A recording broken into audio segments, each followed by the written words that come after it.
My father was a diplomat who shook hands with the most powerful people in the world. A businessman with foreign affairs, managing an empire so vast that the sun never sets upon it. He was an army veteran in Afghanistan and a doctor in Ethiopia. In fact, he was so important that he went everywhere and did everything. Except for coming home, that is. When I was little, I used to love hearing the stories about him. I'd like to imagine that I'd meet him someday, and the two of us would go everywhere I heard about in my mom's stories. It wasn't until I was 8 years old when I realized how strained her voice was when she talked about him, or how selfish I was for bringing him up. I didn't ask for any more stories after that, and Mom never brought him up on her own. She must have loved him terribly, for it still hurt her after all these years. My mother once said, the longer you wait for someone you want, the better it is to have. Like interest building up in a bank. So every day he didn't come home wasn't a punishment. It would only make the reunion that much happier when it did finally happen. It would have been so much easier if he did come back though. I wouldn't have to walk home from school because Mom would be there to pick me up. And I wouldn't have to make my own dinner because Mom wouldn't need a second job in the evening. Some nights, I'd try to stay up until she got back, but I'd usually fall asleep on the couch watching TV and wouldn't see her in the morning until she woke me up in my bed. The older I got, the more Mother's stories didn't make sense, even if only one of them were true. He must have had at least one opportunity to visit by now. Army contracts are only 4 years, and if he was as rich and important as she said, then he must have been able to send a little money so Mom wouldn't have to work so hard. The only explanations I could think of was that he was either dead or lost. If he was dead, I intended to find out where he was buried so Mom wouldn't have to keep waiting. If he was lost, I'd help him find his way home again. A friend suggested that my parents might have gotten a divorce and just didn't love each other anymore, but I didn't think that was true. Mom wouldn't still be hurt if she didn't love him, and I didn't think it was possible for anyone not to love my mom. So I started my search. I asked my grandparents on my mother's side, but they were tight-lipped and quick to change the subject. I spent my lunches looking for him online on the school computers, but there were hundreds of people with the same name, and I only had a single grainy photo to compare it with. He might have gained weight, or grown a mustache, or even lost an arm in battle, for all I know. The only thing I was sure about was that he never changed his name, because if he was lost, then he would want to be found again. So I started going down the list of hundreds of people with the right name, and sending each a message asking if they were my dad.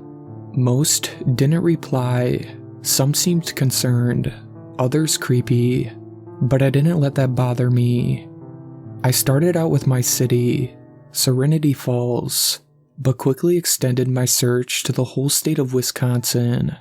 We'd moved around quite a bit when I was younger, but we'd never left the state, so I thought that's where he must be looking for us. Then one day I messaged someone and asked if they were my father, and he replied with my mother's name, and I knew I'd found him.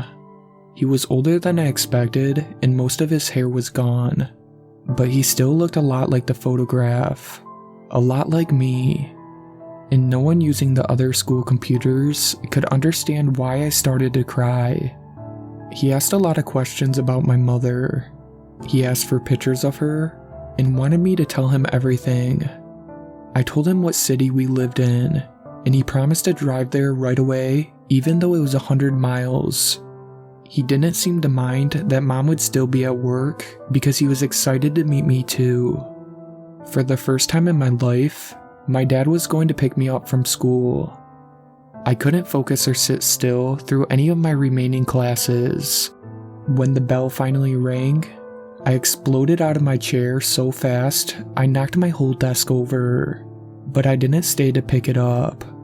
I was the first out of the building, and was waiting on the sidewalk within a minute. He was already waiting for me.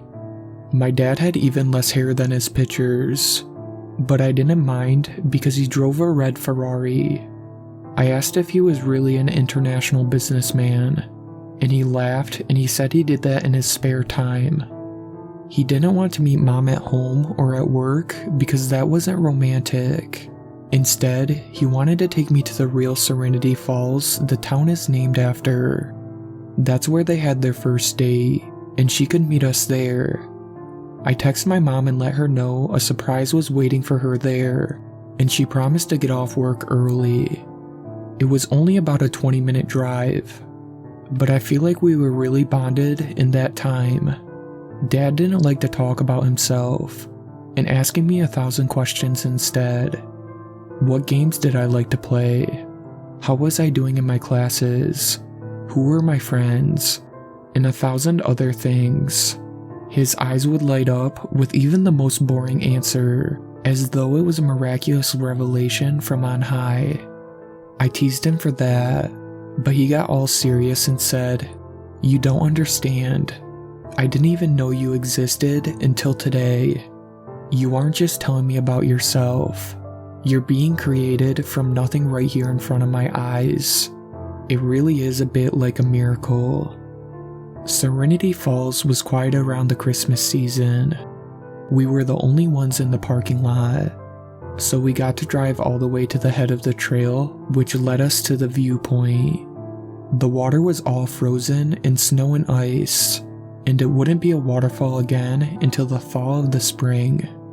It was still beautiful because of the long icicles lancing off the jagged rock. The light seemed trapped within the crystals, which shimmered as the light faded. We stood together in silence, overlooking the falls for several minutes. I started to shiver, but he put his arm around me and drew me close, and I almost started to cry again without knowing why. "When is your mom going to be here?" he asked. "Not for at least an hour. Do you want to wait in the car where it's warm?" "Why did you really leave?" I blurted out. He withdrew his arm from around my shoulders, and we stood together in silence again. "I lied earlier," he said, still staring at the hanging ice. I counted 26 individual icicles before he continued. "I didn't know you existed before today." "Then why did you?" I cut myself short. "I wasn't ready. I loved your mother, but I didn't want to have a family yet. I'm sorry." I shrugged as if it had nothing to do with me, but I couldn't look at him. "Were you really in the army?" "I was. And a diplomat and a doctor?" He laughed in reason. It was a warm sound and I wasn't shivering anymore. "But you really did love my mom?" I asked. "I still do. More than anything," he said. "That's why I'm here. But I'm still not ready to have a kid. I don't think I'll ever be." It hadn't got any colder, but I started shivering again anyway. He put his arm around me again, but it didn't feel as comfortable as it had before. His fingers were gripping my shoulder a little too tight. "It's only going to be cold for a minute," he said. "After that, you won't even feel it. It'll be like drifting off to sleep." I want to go back to the car. I tried to pull away, but he wouldn't let go. "Everybody wants something," he said, "but not everybody is willing to do what it takes to get it." He slid behind me, and suddenly both his arms were around me. I struggled and kicked, landing a solid one into his thigh before he got me off the ground. He grunted, but didn't let go as he lifted me over the railing. I braced my feet against it and tried to push back, but he lifted me even higher until I couldn't reach it anymore. He flung me over the ledge to tumble down the 20-foot drop to the frozen water. I smashed straight through the ice and plunged into the numbing depths.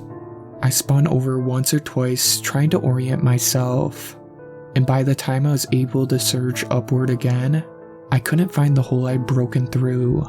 All I could feel was the underside of the ice. It was thicker than it seemed when I fell through.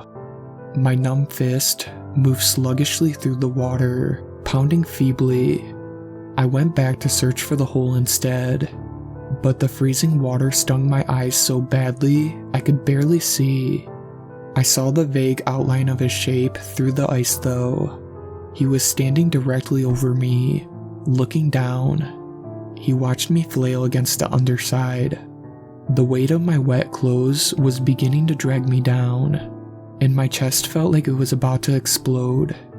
Each time I surged upward, it became a little harder to reach the ice, until the time I couldn't reach it at all and began drifting down. I watched him turn and begin climbing up the slope, and everything went black. I came to a moment later when I heard the sports car rev to life and pull away. I lurched upward again, and by blind chance, one hand slipped through the hole in the ice. I couldn't feel my fingers as they latched onto the edge.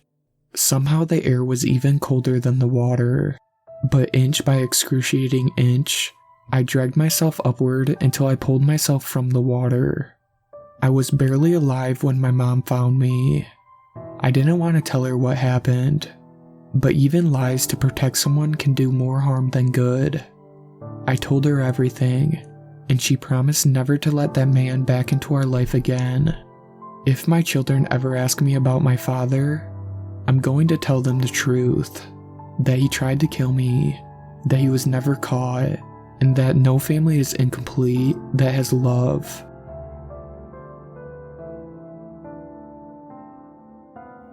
Corey Parker was a good boy, just 6 years old. He always did his chores and played nicely with other kids on a suburban street. Corey was in the state of joyfulness. You see, it was Christmas Eve and he was sure that he had already earned a place on the nice list. Still, even the best little boys misbehave a little. When it was time for bed, Corey let himself be tucked in by his mom and dad and feigned to sleep until he was certain they were asleep themselves. He then tiptoed downstairs and sat on the living room couch by the tree. He was going to meet Santa Claus for himself. He hoped Santa would forgive him. He just wanted to show him the cookies that he helped bake himself. The milk and cookies were still there, and there were no presents under the tree. Corey sighed with relief as he realized that he hadn't missed Santa.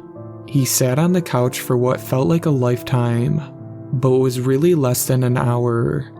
He kept his eyes trained on the large fireplace, adorned by the stockings just ready to be filled with goodies. He had almost drifted off to sleep when he heard the tapping. He jumped up and looked into the chimney, but didn't see anything. The tapping continued, and he realized that it wasn't coming from the chimney, but the front window. Timidly, Corey walked up to the window and peered into the night. His eyes filled up with amazement. Standing at the window was Santa Claus.